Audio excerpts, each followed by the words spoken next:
ओम शांति। आज बाबा की अव्यक्त वाणी है 18/1/2009 की। 40 वर्ष की अव्यक्त पालना का रिटर्न 4 बातें।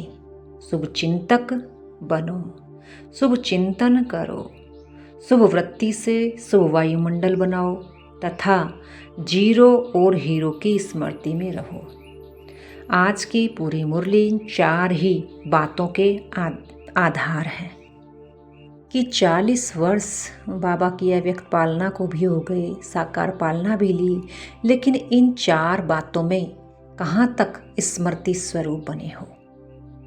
आज बाबा अमृत वेले से चारों ओर स्नेह की मालाएं, बाबा 3 प्रकार की मालाएं देख रहे थे।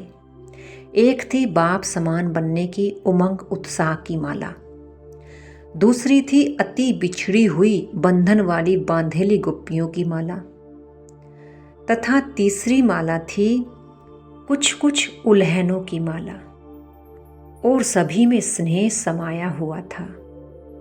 आज का दिन सभी को विल पावर देने का दिन है।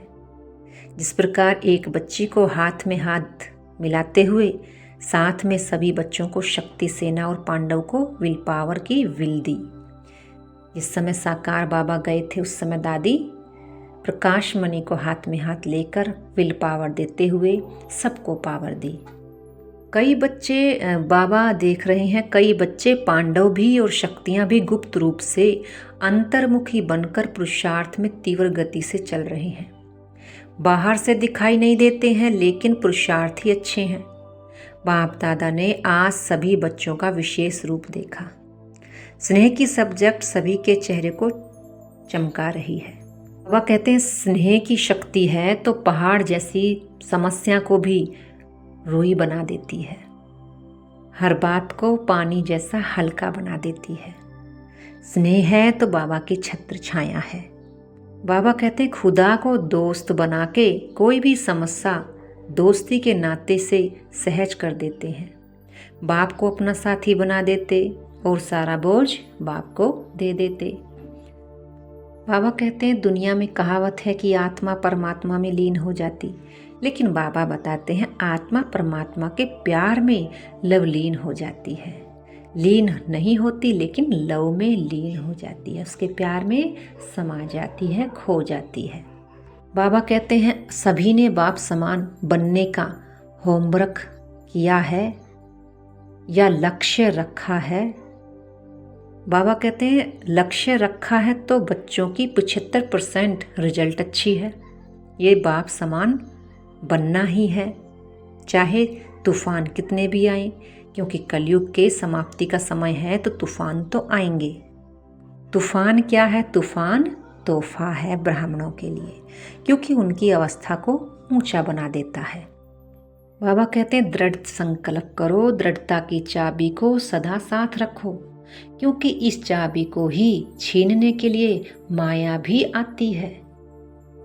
बाबा कहते हैं सदा जीरो बनकर रहो और हीरो पाठ बजाओ, बिंदी की स्मृति में रहो और हर कर्म महान करो, और हीरो पाठधारी बनकर हर कार्य को समान रूप से करना है, तभी जीरो और हीरो का पाठ सदा बजा सकोगे।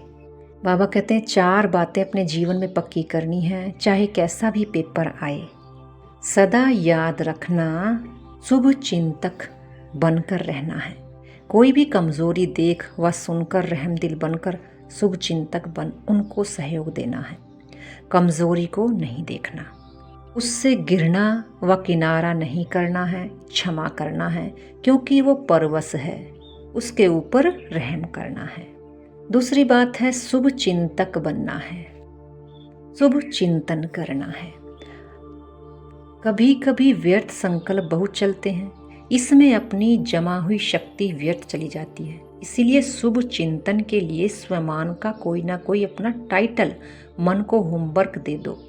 मन का टाइम टेबल बनाओ। कर्म का तो टाइम टेबल बना लेते हो, लेकिन मन का भी टाइम टेबल बनाओ। अमृत वेले मिलन मनाने के बाद मन को कोई ना कोई स्वमान दे दो। लेकिन जैसा सुनाया कि 12-13 बारी सभी को टाइम मिलता है, उसमें रियलाइज भी करो और रिवाइज भी करो, तो मन बिजी रहेगा, व्यर्थ संकल्पों से मुक्त रहेगा। तीसरा है शुभ वृत्ति। अशुभ वृत्ति वायुमंडल भी अशुद्ध बनाती है, इसलिए शुभ वृत्ति, सबके प्रति शुभ वृत्ति रखनी है। चौथा बाबा कहते हैं सदा याद रखना है, मेरा काम है शुभ वायुमंडल बनाना।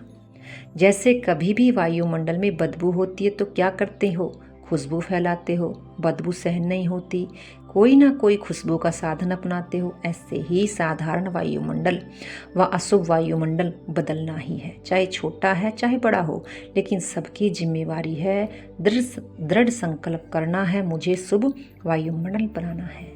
और वायुमंडल बनता है हमारे वाइब्रेशन से। बाबा कहते हैं आपको इंतजार नहीं करना है, इंतजाम करना है, क्योंकि प्रकृति भी अब इंतजार कर रही है तुम्हारे परिवर्तन होने का। क्योंकि चारों तरफ एक ही संकल्प भय का फैला हुआ है कि कल क्या होगा। आपको पता है कल क्या होगा, तो परिवर्तन करने में पहले मैं निमित्त बनूं, यही संकल्प करो।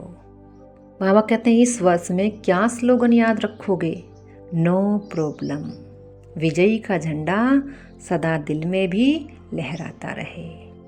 बाबा कहते हैं कितनी गुणों और शक्तियों की सौगात बाबा ने तुम्हें दी है, उसकी लिस्ट बनाओ तो बढ़ती ही जाएगी। जैसे छू मंत्र है, शिव मंत्र कभी कोई गुण आपसे कम नहीं होने देगा, और ही बढ़ जाएगा। कहावत है ना, दे दान तो छूटे ग्रहण। बाबा कहते जितना गुणों और शक्तियों का दान दोगे उतना, बाबा कह रहे, ग्रहण छूट जाएगा, तुम्हारे विकर्म विनाश होंगे। बाबा कहते पांचवा जीरो और हीरो।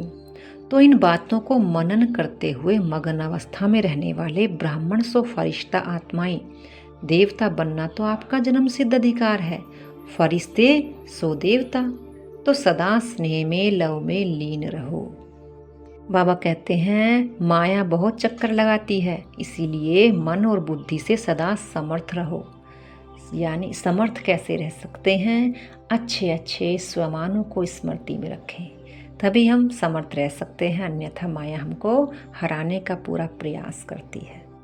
आज का वरदान है सूक्ष्म संकल्पों के बंधन से भी मुक्त बन ऊंची स्टेज का अनुभव करने वाले निर्बंधन भाव। जो बच्चे जितना निर्बंधन है उतना ऊंची स्टेज पर स्थित रह सकते हैं। इसीलिए चेक करो कि मनसा वाचा व कर्मणा में कोई सूक्ष्म में भी धागा जुटा हुआ तो नहीं है, एक बाप के सिवाय और कोई याद न आई। अपनी देह भी याद आई तो देह के साथ देह के संबंध, पदार्थ, दुनिया सब एक के पीछे आ जाएंगे। मैं निर्बंधन हूँ, इस वरदान को स्मृति में रख सारी दुनिया को माया की जाल से मुक्त करने की सेवा करो। स्लोगन है देही अभिमानी स्थिति द्वारा तन और मन की हलचल को समाप्त करने वाले ही अचल रहते हैं। अच्छा, ओम शांति।